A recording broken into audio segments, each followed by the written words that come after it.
I'm happy to welcome you all for our joint art conversation this afternoon. We have two artists visiting us this afternoon. It's really a special day. So we have Peter Pincus coming from Massachusetts, and we have Linda Casborn coming all the way from New York City. So Peter will start. He will talk about his beautiful pieces, and Linda will continue, if it's okay, Linda, to talk about her fantastic artwork in this exhibition. These are just beautiful work by these two very different but very dear friends and artists. So let's start. Let's welcome them first, and then All right, well, I do, first of all, hello. Nice to see you all here. Despite the fear, the trepidation, I hope that we can get closer to each other in the next little bit. My name is Peter Pincus. I'm traveling from Massachusetts, or from New York, really, by way of Massachusetts. And I had actually put together a little bit of a talk. I teach at the Rochester Institute of Technology, and so I'm pretty accustomed to filling about an hour's worth of time with a talk. But given that we have this other thing going on, I'm curious as to how much this would benefit us versus having a conversation over here. I came to see your talk, so okay. I'm happy to talk about my work, but... All right, so you want to see this then? Sure, yeah.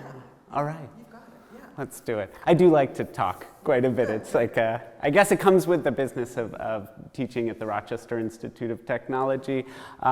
We are, of course, talking about Sol Lewitt today, but I thought it would be beneficial for me to maybe introduce you to who I am and give a sort of bigger overview of what I do and what my interests are. So I've titled this roughly Sol's Call, right, so that it's a little bit more specific to me and my interests. I am, of course, Peter Pincus, and as I said, I come to you from Rochester, New York, which if you were to put Rochester, New York into Google, you would see the most beautiful city. Is anyone familiar with this city?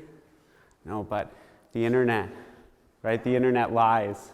This is my community. It is a punishing place to live, and right sitting below Lake Ontario and above the Finger Lakes, 9 months of the most painful weather you can imagine. But if you make it through, probably not unlike this region, you get rewarded with some of the most beautiful weather for those three months. So I welcome you to come.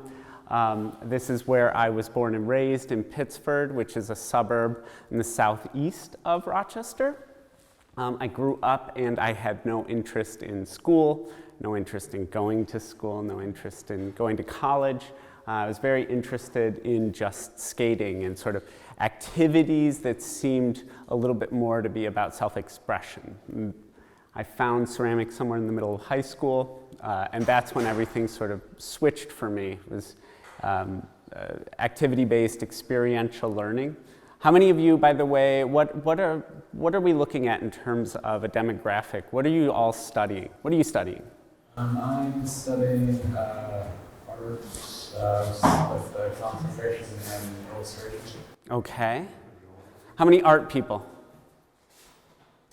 How many STEM folks? Okay. How many, what are you studying? What's that? Psychology. Right on. So there's a pretty wide demographic here. And for those of you who are interested in art, I think you can probably hear what I'm saying in terms of that sort of experiential learning.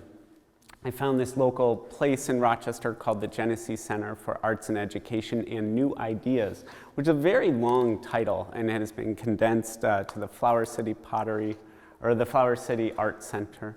Anyhow, I found this in high school, and this place prepared me for college. And I went to college in Alfred University, which is just about an hour and 15 minutes south as the crow flies from Rochester.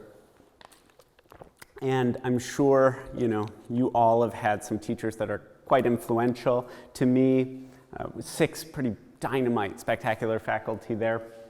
And I always try to promote this one faculty who is coincidentally showing at Fair and Contemporary right now, Linda Sikora, probably in my estimation, one of the 2 greatest educators in the field of ceramics, one heck of a potter in her own right, and just a powerhouse scholar, someone that I've tried in my own way to sort of live up to the way that she sort of thinks about pottery and thinks about the scope and potential of the field. I, in undergrad, 2003, it was like forever ago. 2002, I was 19. And I met this gal named, at that time, Lori Thorpe, and she has kind of been someone that's sort of integral to this story. We kind of fell in love, and then we went our separate ways. I moved out to the Mendocino Art Center, but then we kind of came back together. We got married right around 2009, and early on, I sucked her into making. So, when we look at the picture that is me making ceramics here and now today, it is incomplete without discussing Lori, who can't be here, but she's my partner.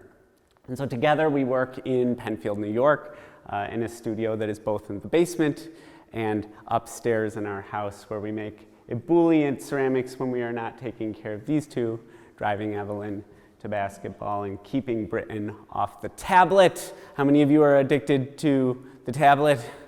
The guy loves Minecraft. I can't tell you enough. We hope that in our studio we are challenging the vessel in all of its various formats, some of which expansively are challenging scale and scope and utility. Beyond that, I teach, as I said, at the Rochester Institute of Technology, which is a massive school. How big is this school? How big are we here? 3,000 students. 3,000? Okay, RIT, 18,000 students. Big money, big people. We're this tiny ceramics program, but it's kind of amazing that I have gone from a school where it was predominantly ceramic focused, and now I'm in this very intimate clay community as part of this gigantic school with all these resources and assets. I teach alongside Jane Schellenbarger, Associate Professor of Ceramics in the program. And together we work with students who tend to be interested in utility, not exclusively, but who are definitely interested in the sort of relationship between history and what's happening in contemporary practice. Now, it may or may not be evident depending on your relationship to ceramics, but my sort of forte at RIT and in the studio is plaster work, working with molds. And my job at the program is to work with students all levels, from undergraduate to graduate, all sorts of conceptual premises, but I tend to focus on sort of thinking about really innovative ways to teach plaster. So this class that I've been building for about a decade, my second proudest accomplishment, sadly more so than these vessels, just a little, is a class called Mold Mechanisms that is experientially based around 15 exercises that brings students from no understanding of mold making to what I would imagine would be a full proficiency in about 7 weeks. I'm super excited about it. And this is an example of one student about 5 or 6 weeks in, and they have to kind of follow their development in this, what I call I used to call it the examination, but that was impractical, so now I call it the journal. And what's really cool about this is that they write and publish their own books on mold making, so each one of them leaves with a comprehensive manual of how to work in plaster that is in their own language. As you can see by this very brief introduction, there is like this tenuous relationship between the me that is a teacher and the me that is a practitioner, because I haven't exclusively introduced you to my work. I have sort of superfluously done so by way of talking about teaching. And I think that an example of how this works that will then lead us to talking about Sol Lewitt is an interest in Josiah Wedgwood, 18th century ceramics, that is the byproduct of a now 6-year series of research short-term residencies at the Birmingham Museum of Art with Dr. Ann Forschler-Tarish and the staff there. And it has been this process of me learning very intricately about vessels from antiquity being reproduced in the 18th century and then reproduced once more in the 21st century. And so I chew this up in my own studio. In about 2018, Leslie Farron, who's right there, who represents me, invited me to sort of put this research together in an introductory, we didn't say introductory then, but I'm saying it now, investigation that was studio-based, right? And so I made a bunch of work under the theme channeling Josiah Wedgwood. And that led me to this sort of explosive relationship between what happens in the studio, what happens in the classroom. That has culminated in a lecture series called Josiah Wedgwood's Legacy, which is also subsequently a class that draws students from not ceramics, from all across the Institute to work together collaboratively to sort of explore research by way of tactility. So it's a writing-based class, a general education class, where we're tricking students who don't feel comfortable with writing into writing by making, and tricking students who don't feel comfortable with creativity into being creative so that they can write. It's kind of a wild process. We look at this book, The Complete Collection of Antiquities, through the cabinet of Sir William Hamilton, a text that was produced in the 18th century. Josiah Wedgwood used this text to reproduce objects. And then we look in that book, and using modern digital technologies, we find a way to reproduce the objects ourselves. In doing so, we're using a lot of 3D printing, but we're applying 3D printing and other CNC routing to traditional handwork, and ultimately we are sort of experimenting with form, making composite forms, looking at the different ways that those vessels can be arranged sculpturally. And so what we're trying to do in the class, and trust me, there's a point to all of this, I promise. What we're trying to do in this class is we're trying to create a timeline between the present day and antiquities. We're trying to bridge that gap through 18th century, and we're using the making as research to understand that storyline. And ultimately, we are making podcasts where students are tricking themselves into writing because they're storytelling. They don't even know they're writing. It's beautiful. And by the way, this room here is Magic Spell Studios. When I say that RIT, there's a certain grandeur to the school, very small ceramics program, but this is a building that was built to interface students with Disney. So our students are like making all these movies in Disney, and this is a soundproof room that I got to sneak in with my students. This is pretty sweet. This to say that after all of that, just this summer, I then turned back to the studio and I started to ask questions about the student experience by way of making. So I made this project that was called the Incomplete Collection, in which I challenged myself to do the same projects that I'm asking the students to do. So this is a series of work that is created from the Complete Collection of Antiquities. More on that, not now because it's not pressing. And this one is me creating that timeline by way of color. This is a very brief animation that is built upon 21 vessels. The actual piece is about a 3-minute and 30-second animation. So all of that in that 5-minute dump that I just tried to give you was me trying to say that when I am chewing on something as an artist, I'm chewing on it as an educator. I'm thinking about how the work that I'm producing is research for being able to tell stories in front of people like you.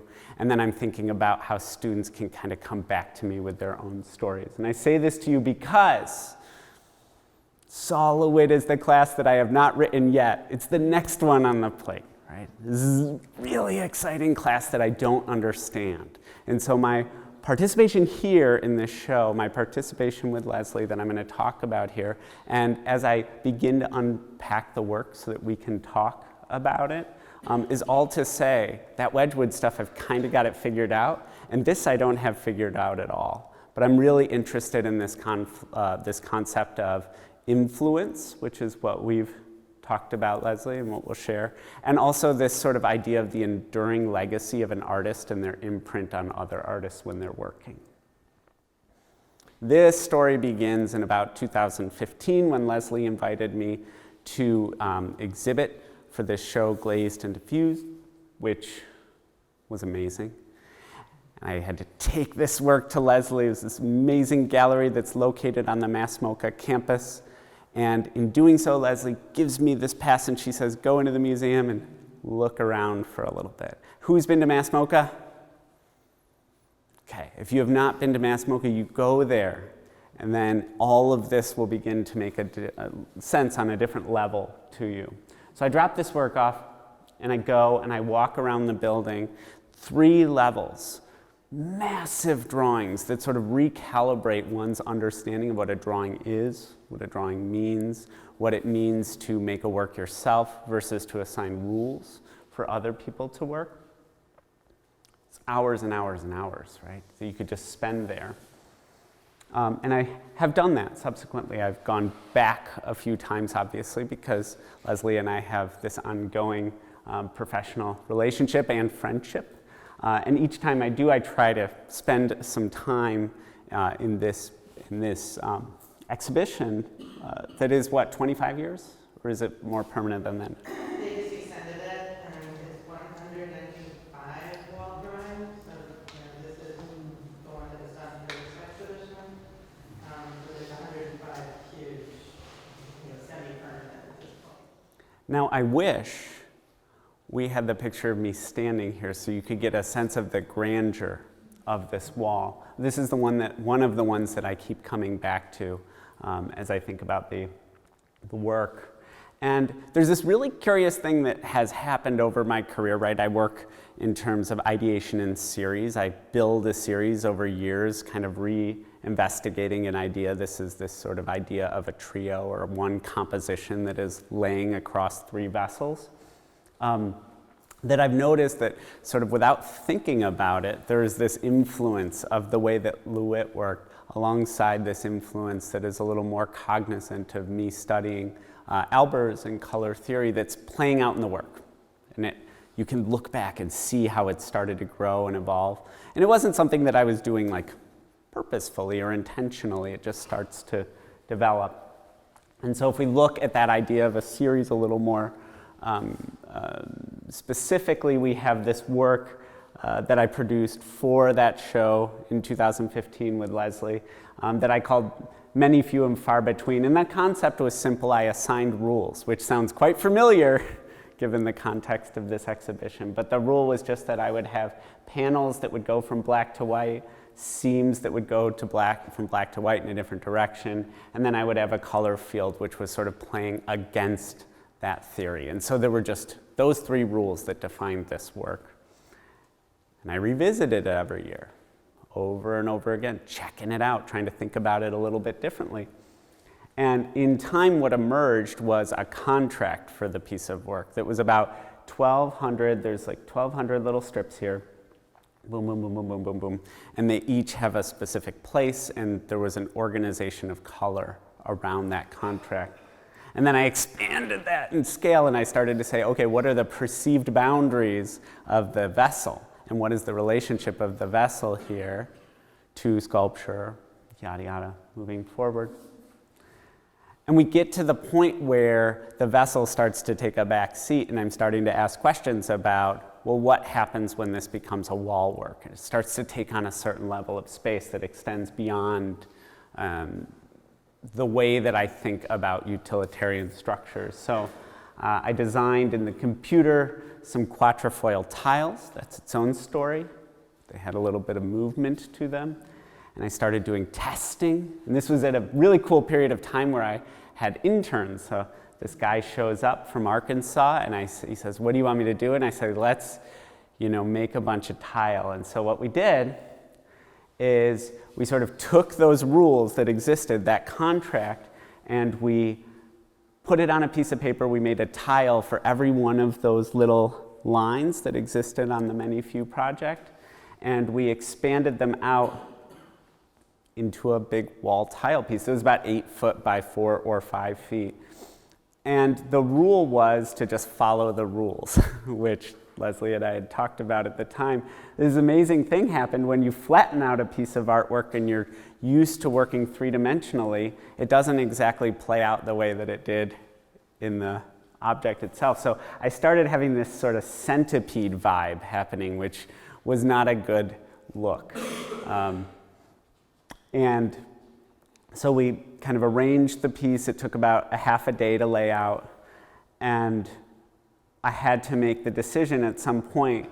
You can see I called Lori in now, and I said, this is really starting to go south.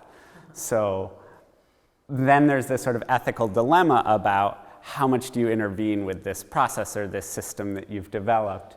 And we were talking in terms of the language of Sol, saying like, we have this contract, this is what the work is, it's just supposed to exist as whatever's on the page.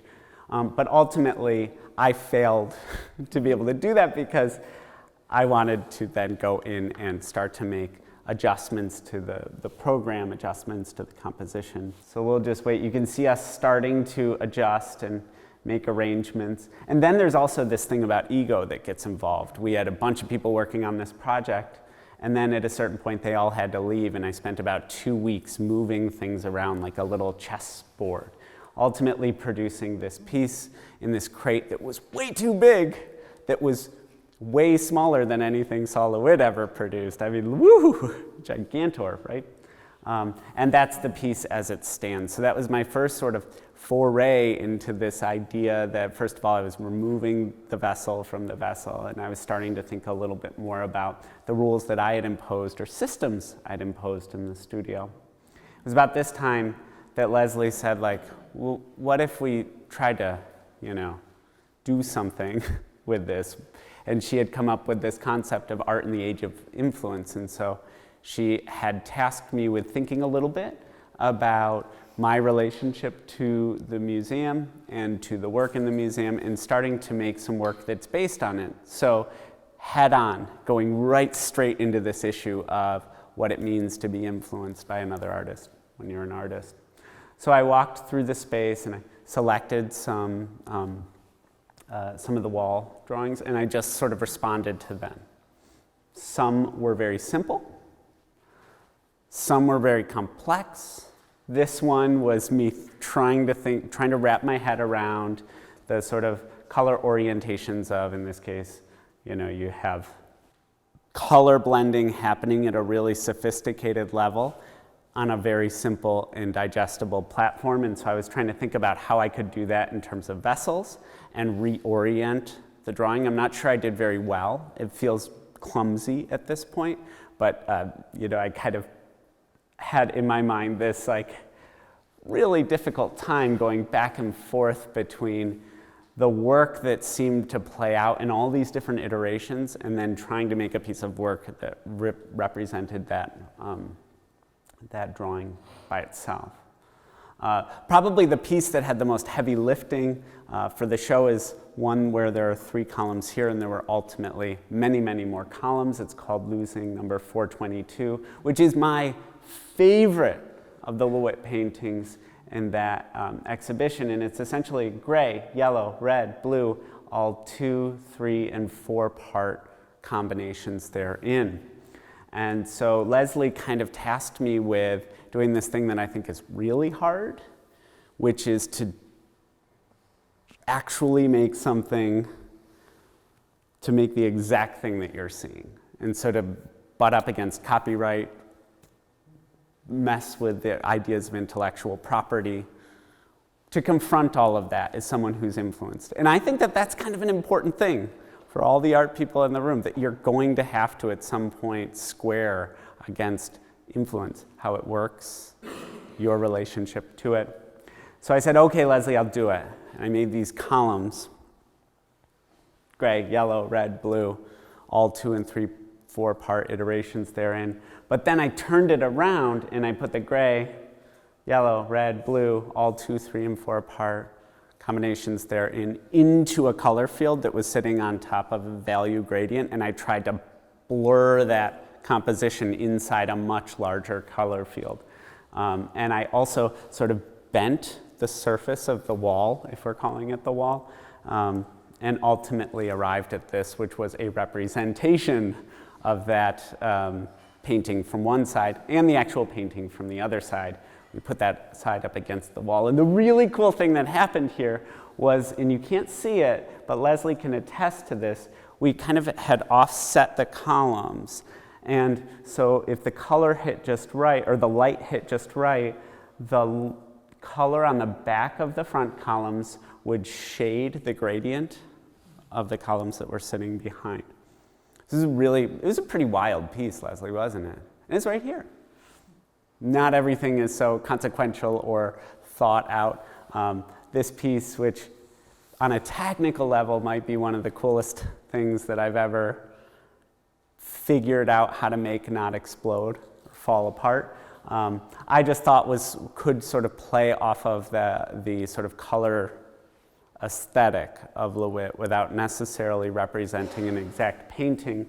And so, of course, I was deep in this Wedgwood thing, and I wanted to play off of an amphora at the same time. And I had this thing going with this Burton boot that I wrote about in grad school. And so I'm like I'm just like shoving all this stuff together.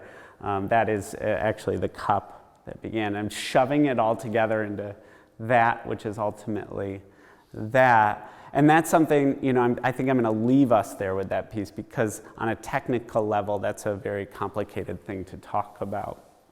But just to, leave it here with you. Don't have any answers, but imagine that in about 10 years, I'm going to come back here with a class that says, I think I'm closer to them. Questions?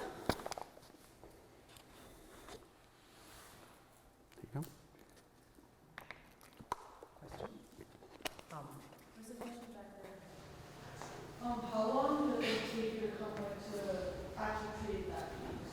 Which piece? The one, like the column? This one? Yeah. How long did it take for what? Like to actually create the piece, just making it? So I had to make a mold, and that mold took about 100 hours. And then we had to color the columns, and because of this scale, a lot of them broke. So you got half of the columns you needed, maybe somewhere around 300 hours. 2 people working on it. And the funniest part of that was it happened right during COVID. So there was the added benefit of the things breaking. And then success, so when failure during the beginning, we were making that right in March of 2020, failure was kind of a bummer. And then success felt really great.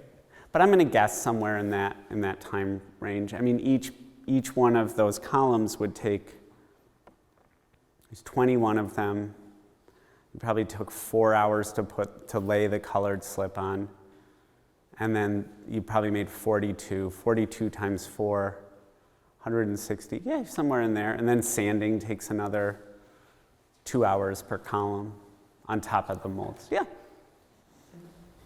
I think also realizing that you're not dealing with paint, you're dealing with ceramic materials. Mm-hmm. So are you testing colors? That's a whole other aspect is, it's not like duplicating paint. You have to fire it. Correct, Yeah. correct. And that, though, we're kind of getting a little into a different project here, but this one is a great representation of that. To make this piece, which probably took a lot more time ultimately than that one, we had to blend between, so this is a red and black, like Greek, if you imagine, blue and white, that's very close to a jasper. Pink and blue, because it seemed like, I don't know, me. Anyhow, we had to create blends of up to 40 things, constantly testing, putting it in the kiln, taking it out. And then once you understand what color you have, you need to make sure that you can replicate that color over and over again. We're not Home Depot, so it's really hard, so that you have to save these buckets of color. But yeah, it does kind of work like paint, even though, Kind of, yeah. yeah. Yeah, interesting. So Peter, our next project is the Portland vase. Oh yeah. I know. We haven't talked about that yet. I'm in a little trouble. So the Portland vase is a object that Peter's going to examine, and I think 12 artists are also examining it. So I don't know whether you want to just sort of say, because you haven't really gotten there, like, what are you thinking about this vase, and tell them the story of this crazy vase. Okay, so the Portland vase. Who knows about the Portland vase?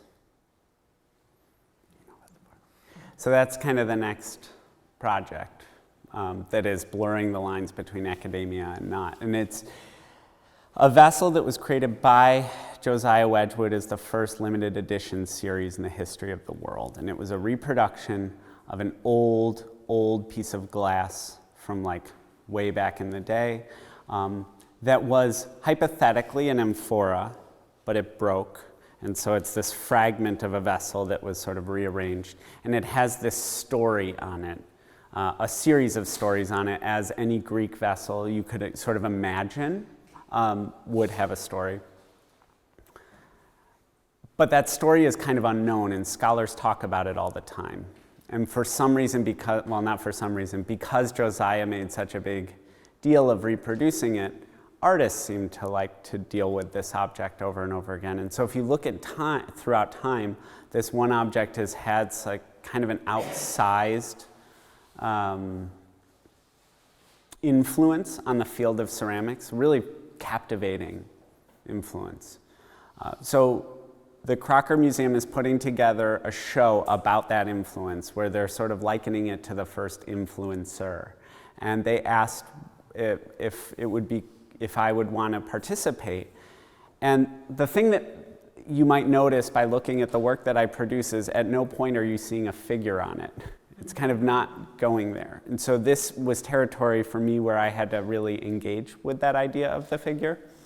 So what I thought would be so cool would be that I don't engage with it at all, but that I open it up to students. And so I wrote a grant to engage with students in film and animation in three-dimensional digital design. And I'm working with a colleague who makes SpongeBob. She makes SpongeBob episodes, Mary J. Blanchard, who actually really helped me with the thinking about the animation for this. And so what we're doing is we are trying to sidestep the ceramic conversation about this object, and we are by sidestepping it, we can look a little bit more closely at not revising the past understanding of it, but applying our students to a future understanding of that story. So to be a little more specific without really grounding it, we're looking at one of the stories involves a shapeshifter. It involves a woman in a rope, and there's a lot of symbology, right? It's a symbolic sort of storyline that has to do with marriage and relationships and blah, blah, blah, these sort of timeless issues of gender and identity.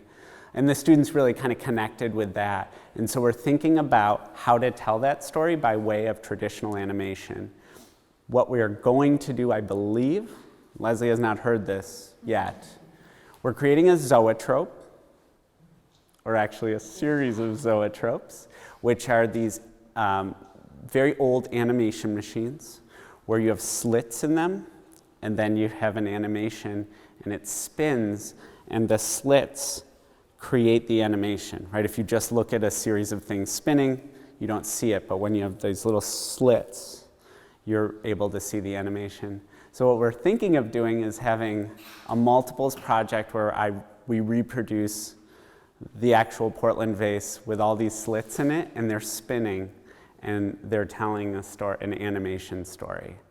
And it's gonna stink. And we owe images of this story that we're gonna tell like yesterday, and I don't have them. Okay. But they're getting closer. I'll buy some time. Yeah. It's going to be really cool. So she invited, so there's an artist named who is probably known for her very large standing figures of men and women. And she used the vase as an example of civilization. So it had this greater idea than the vase itself. So because the Crocker Museum is in the Bay Area, California, she's very well known, so they have, they're using her as a sort of starting point for this exhibition. So they have standing figures holding a vase, they'll have a giant vase, they'll have Atlas and other symbolic figures from history. And they're all done in this particular artist style, which is kind of lumpy with glazes on it. There's nothing at all like the vase itself, which is when the Greek are very precise images. So the other artists that I know of, and I don't know them all, but one of them is an artist who works in porcelain figurines. So she's going to take the figures off the vase. She's going to use the vase as the centerpiece. And then the figures are going to be like what you're talking about, is come to life in her style. Another artist is using the 3D scan of the vase, and the vase was originally glass, I think. And then Josiah Wedgwood made it blue and white jasper, or black and white. Anyway, so the artist is taking the 3D scan and all the cracks that were in that vase that had to be restored to bring it back to its incredible value. So she was not allowed to touch it, and they did everything digitally, and she's going to use the scan to create something. She also took some pictures and create something that's made with the cracks, the image of the cracks. And then the fourth artist that I know of had made a wedding cake-shaped teapot that told the story of Great Britain and ceramics and the history of Staffordshire and Stoke-on-Trent and porcelain made in Europe. But it cracked, and so she put it away and thought she's never going to be able to use this piece, even though she spent weeks and weeks making it and firing it, and then the kiln did its number on it. So over the course of several years, she came to appreciate the cracks the same way that this other artist is working with the cracks. So she filled them all with gold and created a little finial to the top of the teapot that is in the shape of the Portland vase. So just sort of like the way that this show echoes, Sol's enduring legacy. Every artist who's in here, looked at it from a different perspective. That's what the Portland vase show is going to be. So. Yeah, and that one that she's talking about, the scanning the cracks of that vase. I welcome you all to get this book. You'll never be able to put it down. Your life will be changed. It's called The Sarpedon Crater, the life and afterlife of a Greek vase or something like that. And it's about the Sarpedon Crater, which is known as the $1 million vase, this story of it being stolen from its home, smashed into a bunch of pieces, brought over, sold up the line of illegal dealers until it made it to the Met. And the Met proclaims we have the most valuable vessel that has ever been created in the history of the world. It's amazing. It's all this great stuff. How beautiful is it? And then someone said, but how'd you get it? And they're like, well, we don't want to talk about that. And then it turned out that other people wanted to talk about that.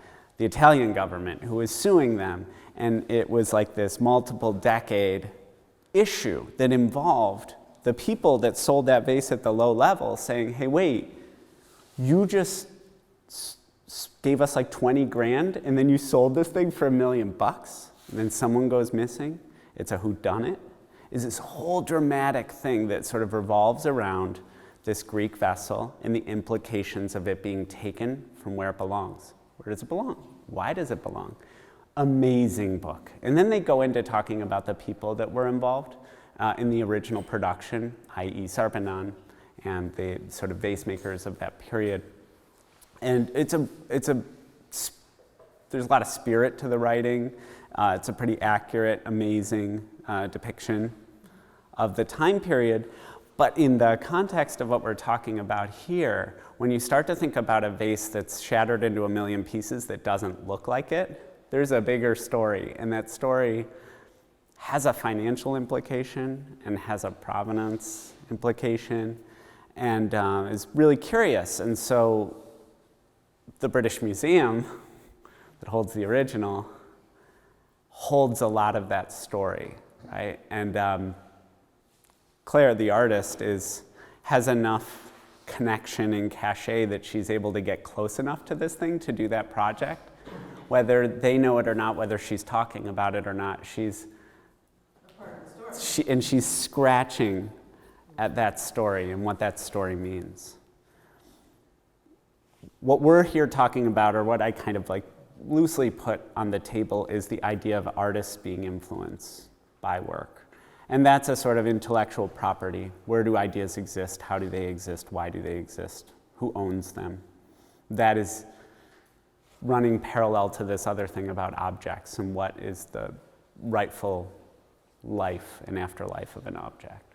Super fascinating. Yeah, and I think in ceramics in particular, and Linda's here for the work in the show, but you cannot escape the history. I mean, it's the same thing for paintings, but ceramic history is something that goes through every culture, and you know, goes all the way back to the Neolithic period. So it's really hard to think of yourself as, you know, doing anything original, and that you're probably already stepping on, you know, somebody else's ideas. But I think with what Peter's done with it is to show how you can take that idea, and I assume the same is true for the artists in the show. You can take that idea and go from that to something original of your own. And I think that's where the show really shines, is how Sol Lewitt, his approach to working has come through so many different people's artwork. Yeah, I think it's very interesting looking at his work. And in my case, I was invited to be in the show, and I've never seen any connection between my work and Sol's work at all. But I want to hear. now I see it. I mean, one, I think in some ways he's giving artists permission to do what they do. I was really inspired to hear that he had one, it sounds like he was a really nice guy, and he was friends to all the other artists. I was reading a biography of his relationship with Eva Hess, who I never would have put their work together, but they had a really strong friendship. So in reading about him, I think one thing that he would say is that these are the rules that I've made, you make your own rules. You know, it's like, this might be the way that I've chosen to work, but it didn't mean that he felt like people exclusively had to work that way. And I think you really see that in all the different variations in this work. So, yeah, when I wrote my statement, I was... Oh, sure. When I made these pieces over here, the ceramic piece over there, just so everyone can get an orientation. If it looks too heavy, yeah. So it was interesting reading, really, I've always admired his work, but really studying it a little bit more and trying to think about those aspects that I identified with. It was interesting hearing your talk because so much of it I also identified with. I teach a class that's very different from yours, but I teach a class called Ceramics and Civilization. And it's really, it's like a gen ed class, and it's making clay objects, but looking at them through the lens of history. You know, when you look back as far as early Japanese culture, which bridges Paleolithic turning to Neolithic, they're using clay. So you can look at clay, you can look at moments in history and kind of see how the material was used. And it brings, even what you're talking about with the Portland vase, like it starts reminding me of AI and how that's such an issue now. Because all these things, it's even reading about clay and discovering how it was a commodity At one point, the Chinese invented porcelain, everyone wanted it. So it was this thing that was valued. The Europeans, it took them years and years, but that's a whole other crazy story. And then even looking at the materials that go into ceramics, cobalt, nickel, these are all things, lithium, these are things we use in our work, and now they're commodities. So it's, on one hand, there's the whole art level. On the other hand, there's even the materials you use and how they're used throughout history in terms of what's valuable, why is it valuable?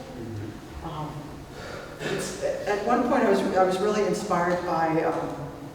This is such a bizarre thing. I'm often inspired by things I see in a museum, not unlike Wedgwood, but you see something in a museum and it has meaning, and you don't know what the meaning is, but it still seems like a powerful object. And one example is I once encountered Yap currency. I don't really even know where Yap is, but it's an island somewhere way out there. The currency are these giant stone wheels. Like, what makes that valuable? You know, it's crazy to me, but it was meaningful to their culture. And how do you translate that meaning into your own work? Like, how do you take something that you see that speaks to you and kind of channel that? Yeah. It was also interesting hearing you. It's interesting because Sol Lewitt made rules, but it depended on how people interpreted them. And I think one of the things I love about teaching is, this is kind of a non sequitur, but it's kind of related, is that I love teaching ceramics because I teach a lot of beginners, and I get to re-experience clay through a beginner's eyes. Because when you've done something a long time, you lose that. And it sounds like you get that same joy through your students. Let me see how I can bring this back around. I don't know if I can, but teaching, what has value. Oh, I know. I was thinking about it in terms of, on one hand, Sol Lewitt made rules, but I think the rules gave him freedom. And I found in my own studio, it's funny as an artist because, especially if you've been working a long time, you'll be working one day and you'll realize, like, what is this rule I've made for myself?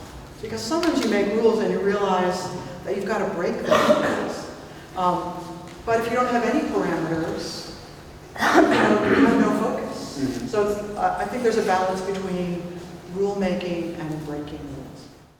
Yeah, Linda would talk about that as default settings versus rules, right? A rule is an established boundary for you to cultivate.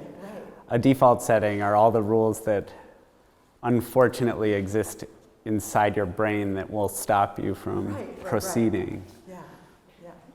So it's kind of the balance of those two things. Guys, thank you so much. My class ends at 50, so they could leave if they want to, but whoever wants to stay, feel free to stay. Great.